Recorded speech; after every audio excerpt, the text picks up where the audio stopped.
Coba kalau kita misalnya bikin gerakan kembali ke Quran, berarti yang haram hanya antasma'u bainal ukhtain. Padahal yang haram adalah bainal mar'ah wa ammatiyah, wala bainal mar'ah wa khalatiyah, wala bainal mar'ah wa jaddatiyah. Pokoknya dua perempuan yang ada hubungan mahram tidak boleh dikumpulkan dalam satu pernikahan. Bayangkan kalau orang tidak ahli usul fikih kemudian dia mentafsirkan Quran, terus dia hanya pegang wa antasma'u bainal ukhtain.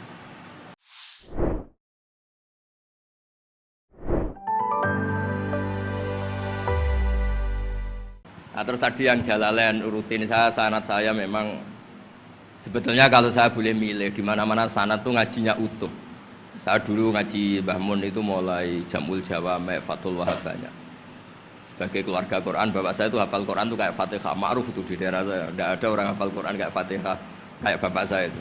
Makanya tradisi keluarga kami memang Quran, terus bapak kami juga dari ulama Lasem, Habib Jidan pernah rawuh di mbah saya. Kebetulan pondoknya mbah saya namanya juga Al-Fakhriyah, Beb. Jadi karena kalau konstruksinya tidak khatam seperti ini namanya ijazah amma. Ijazah amma ya cukup lah buat rame-rame. Tapi secara keilmuan itu masalah karena konstruksinya belum selesai. Makanya tadi saya senang Habib Jidan ketika cerita ada orang ngajar lumak. Usul fikih itu perangkat yang mau tidak mau untuk alat tafsir. Misalnya begini, wa antasma'u bainal ukhtain, tidak boleh mengumpulkan perempuan dua yang kakak beradik jadi istrinya satu orang. Itu bainal ukhtain itu min itlaqil ba'di wa iradatil kul, yang dimaksud Allah adalah mengumpulkan dua orang yang ada hubungan mahram. Coba kalau kita misalnya bikin gerakan kembali ke Quran, berarti yang haram hanya antasma'u bainal ukhtain. Padahal yang haram adalah bainal mar'ah wa ammatiyah, wala bainal mar'ah wa khalatiyah, wala bainal mar'ah wa jaddatiyah. Pokoknya dua perempuan yang ada hubungan mahram tidak boleh dikumpulkan dalam satu pernikahan. Bayangkan kalau orang tidak ahli usul fikih kemudian dia mentafsirkan Quran, terus dia hanya pegang wa antasma'u bainal ukhtain. Itu juga anak tiri. Ada aturannya, lafadz yang keluar karena ghalib itu tidak punya makna. Misalnya begini, anak tiri yang nggak boleh dinikahi adalah waroba ibukumul lati fi hujurikum, anak tiri yang serumah. Padahal anak tiri serumah tidak serumah, kalau ibunya sudah kamu kumpulin kan tidak boleh dinikah. Lalu kata fi hujurikum di sini adalah yakhruju makhrujal ghalib. Ya umumnya anak tiri itu serumah, tapi bukan punya ikatan apa? Hukum. Nah, hal seperti itu kan riskan kalau kita tidak mengaji usul fikih, apa kaidah fikih. Misalnya gini, ada ular di dalam, terus kiainya bilang, Jamal ambilkan tongkat ini. Terus kamu karena agak dipanggil namanya, terus gak ngambil tongkat. Oh yang dipanggil Jamal bukan saya. Ini santri geblek dah. Sebenarnya kata manggil itu qaulun nabi li ahadin min ashabi itu qauluhu lil jami'. Yang hal-hal yang baik, yang darurat siapapun yang bisa melakukan harus melakukan itu meskipun enggak dipanggil. Coba semua wiridan, ya Mu'ad inni uhibbuka. Fakul dubura kulli sholatin Allahumma a'inni ala dzikrika wa syukrika wa husni ibadatik. Sebagai riwayat fala tada'anna dubura kulli sholat. Terus kamu bilang nama saya ada Mu'ad loh. Berarti tidak kena ijazah itu. Itu harus ada analisis usul fikih. Kalau enggak ya habis kita. Semua wiridan tuh ya Abu Hurairah, ya Mu'ad, ya Aba. Nah, terus kamu, saya enggak yang diwasiati Rasulullah, enggak yang diijazahi, ya enggak bisa.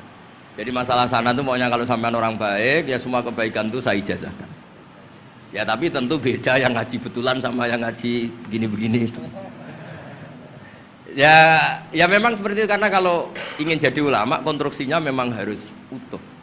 Karena tadi ada usul fikih, ada kaidah fikih, ada macam-macam kayak tadi wa antasma'u bainal ukhtain. Itu ya zaman Nabi Sugeng sudah nambahi wala bainal mar'ati wa amatiha. Tidak boleh menikahi istri dan budenya atau bulenya.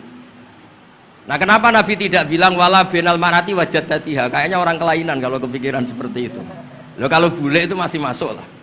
Ya misalnya istri kamu 17, bulenya 27 kan kok cantik budenya kan masih bisa mikir gitu. Tapi kalau istri kamu 20, mbahnya 80 kok kepikiran itu kan. Sehingga di hadis memang hanya wala bainal mar'ati wa ammatiha, wala bainal mar'ati wa kholatiha. Nabi tidak mengatakan wala bainal mar'ati wa jaddatiha. Kayaknya kalau orang normal tuh tidak kepikiran itu. Ya tapi apapun itu nyatanya Quran hanya wa antasma'u bainal ukhtain. Itu kalau enggak dijelaskan pakai usul fikih, ini min itlaqil badi wa iradatil kul secara balaghah. Ya itu kan tidak bisa. Nah, di sini pentingnya ngaji khatam. Makanya saya suka ngaji Jalalain dengan penjelasan fikih, penjelasan usul fikih, karena supaya orang tuh tahu lah bahwa maknani Quran tadi seperti yang didahulukan Habib Jinten itu. Ya kalau kamu tidak menguasai betul, terus akhirnya ngomong menurut saya, Quran kok menurut saya, menurut perasaan saya tidak bisa. Kata Habib Jinten kok biroihi, ya sudah pesan tiket di neraka. Ngeri kan? Apalagi sudah biroihi dapat penghormatan, dapat uang, dapat panggung. Islam kok menurut saya, loh ini Islam yang menurut Rasulullah, Islam kok menurut saya. Makanya ini saya fanatik bahwa kitab tadi saya tunjukkan ke Habib Jinten beberapa kitabnya Said Muhammad yang menyebut mbah beliau apa supaya mudawwan. Dulu itu ada orang alim alama namanya Les bin Sa'ad. Kata Imam Syafi'i, "Al-Les afqahu min Malik illa annahu daya'ahu ashabuh." Imam Les secara fikih itu lebih alim dibanding Imam Malik, tapi daya'ahu ashabuh. Murid-muridnya enggak menulis. Andai kan Habib Salim tidak punya putra Habib Novel, tidak punya cucu Habib Jinten, mungkin orang enggak bakas lagi Habib Salim. Bazuber andai kan tidak punya putra Mbah Mun, orang juga nggak bakas lagi Bazuber. Bapak saya Kiai Nur Salim andai kan tidak punya putra Samu, kan orang sudah lupa. Dulu ini cerita yang paling ekstrim. Dulu Nabi Ibrahim pernah dikira Yahudi karena punya keturunan Yahuda bin Yakub bin Ishak bin Ibrahim. Ketika Yahuda punya perilaku tertentu seakan-akan itu dari mbah-mbahnya. Baru setelah Rasulullah SAW memaklumatkan ad-dinul hanif, ad-dinul Islam millatun hanifiyah, millata abikum Ibrahim, baru terpulihkan nama Ibrahim.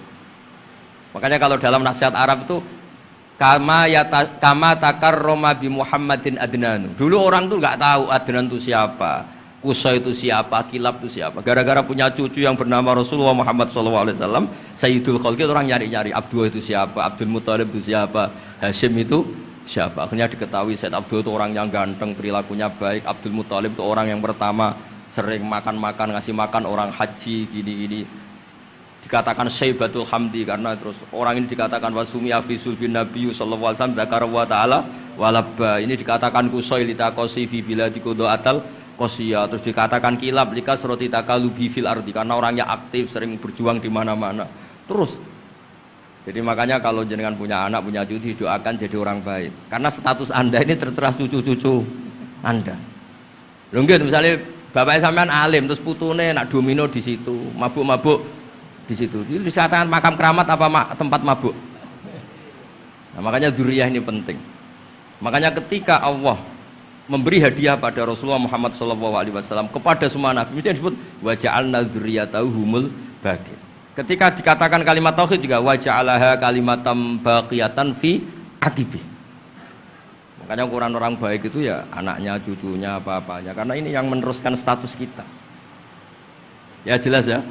Itu kalau Anda ini ngaji khatam, konstruksi itu tahu.